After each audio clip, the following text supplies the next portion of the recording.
Sabi mo na apoy? Natural. Hindi ka makakapagluto pag di mo binuksan yung apoy. O, mayroon chismosa. Ginagayin... Ano unahin? Teka lang, wala pang mantika. Ay, Pag nagigisa ka, yung mantika, hindi mo dyan ipapatong. Ipatong mo dyan sa ano. wala, kunting lolo. Kaya mo siya. Busog ka naman. Sige. Tingnan mo muna kung wala ng tubig yung kawali. Talagang hindi ka pa marunong ano.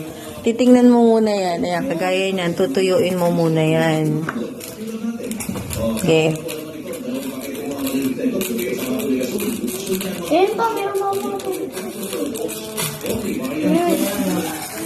Tingnan mo muna. Dapat walang tubig. Bigla ako, mama. Mama. Ano ka sa mga ako mo? Hindi naman. Ganyan kasi merong mantika sa ilalim siguro yan. Wala na? Nga, check mo. Sige. Tingnan mo mantika. Buusan mo. Konti lang. Konti lang. Sige pa, konti. Oops, okay na yan. Okay. Pag nagigisa ka, konting mantika lang.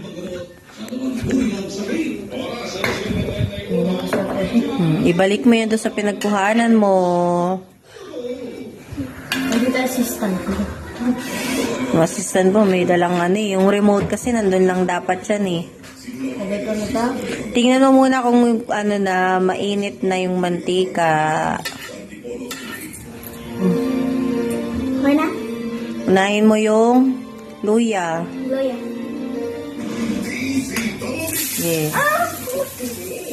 Oorte mo. Yeah. Isahin mo yan.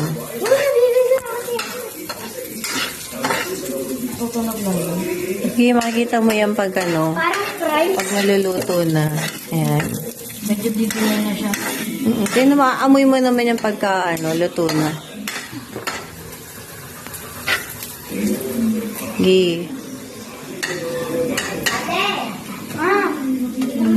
Yan. Pwede mo nalagay yan. Pag nakita mo ganyan itsura, paluto na yan. Iside mo muna sa konti. Iside mo muna konti. Yan. Sige pa. Iside mo pa. Lagay mo ngayon yung bawang. 118. Bawang. Bawang naman. Mahuli ang luya. Ay, Sibuyas. sibuyas ka na. Sige, yan. Isayin mo. Hindi yan makakala kapag nag-aaral ka. Sige. Papupulahin mo ngayon yan.